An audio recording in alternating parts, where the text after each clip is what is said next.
Very interesting.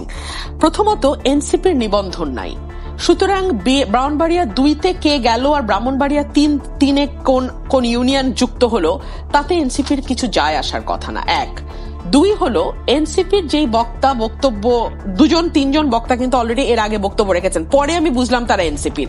তারা একজনও তাদের পরিচয় ক্লিয়ার করে নাই, তারা একজনও বলে নাই তারা এনসিপি থেকে এসছে।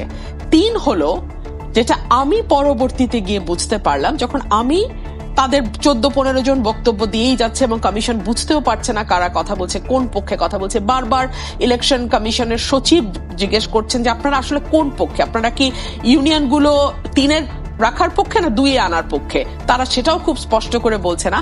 তখন একটা পর্যায়ে গিয়ে আমি যখন কথা বলার চেষ্টা করি তখন আমাকে ফিজিক্যালি অ্যাসল্ট করার চেষ্টা করা হয় এবং তার জবাব আমি শক্তভাবেই দিই ওখানে। সো এখানে যেটা হয়েছে, এখানে শুধুমাত্র এনসিপির নেতা কর্মী তো ছিল না, এনসিপির ছিল হয়তো 2-3 জন। ব্রাহ্মণবাড়িয়া 3-এর যিনি সম্ভাব্য প্রার্থী তার লোকজন সেখানে হামলা করে আমার লোকজনের উপরে এবং আমার লোকজনও পাল্টা জবাব দিয়েছে। আপনার বিরুদ্ধে সুনির্দিষ্ট অভিযোগ ছিল যে আপনি গুন্ডা পান্ডা নিয়ে এসেছেন, আসলে কি? না, আমি তাদের বিরুদ্ধে বলেছি, আপনিও বলেছেন, তারাও বলেছে, পাল্টাপাল্টি বলেছে। আমি বলেছি, তাদেরকে কথা বলেছে, তাদের যে ক্যান্ডিডেট সে তো মিডিয়ার সামনে কথাই বলেনি। উনি তো একজন ব্যবসায়ী, উনি তো পলিটিশিয়ান না সেই অর্থে, হি ইজ আ বিজনেসম্যান।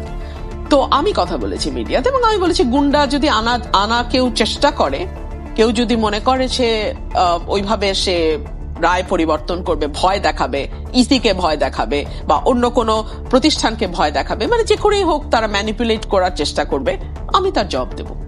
এবং আমি এখনো বলছি, আমি একবার আমার স্ট্যান্ড থেকে সরে আসি নাই। আমাকে আপনি যদি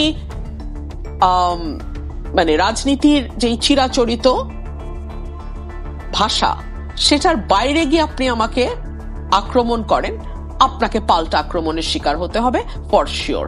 কিন্তু আমরা ঘটনাটা দেখলাম যে ভিন্ন দিকে মোড় নিয়েছিল, সেটি আপনার প্রতিদ্বন্দ্বী থেকে ছাপিয়ে ঘটনাটা বা সংঘর্ষটা আমরা দেখলাম শিফট হলো এনসিপি আর বিএনপির মধ্যে। অভিযোগ পাল্টা অভিযোগ এবং স্লাট শেমিং এর মতো আমরা মানে নিকৃষ্ট ঘটনাও দেখেছি, সাইবার বুলিং এর মতো ঘটনা দেখেছি। সেখানে আপনাকে আওয়ামী লীগ বিষয়ক সম্পাদক পর্যন্ত বলা হলো, আপনিও মেজাজ হারিয়ে ফকিন্নির বাচ্চা পর্যন্ত বললেন। সবকিছুর অবসান হলো, আমরা দেখলাম যে হাসনাতকে আপনি উপহার পাঠিয়েছেন। সংকটের বরফ গলেছে কি, বা এর মধ্য দিয়ে আপনি কি বার্তা দিতে চেয়েছেন? আমি একটা বার্তা খুব পরিষ্কার ভাবে কিছুদিন আগে একটা টেলিভিশনে দিয়েছি।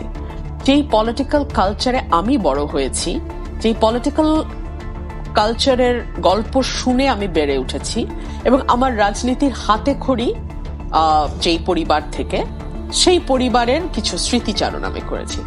ফর এক্সাম্পল, স্বাধীনতা উত্তর যখন শাহ আজিজকে মানে মুক্তিযুদ্ধের বিপক্ষ শক্তি হিসেবে কারাগারে যেতে হয়, যুদ্ধাপরাধী হিসেবে কারাগারে যেতে হয়, শাহ আজিজের পরিবারের দেখাশোনা কিন্তু সেই সময় তৎকালীন যিনি প্রধানমন্ত্রী ছিলেন তিনি করতেন।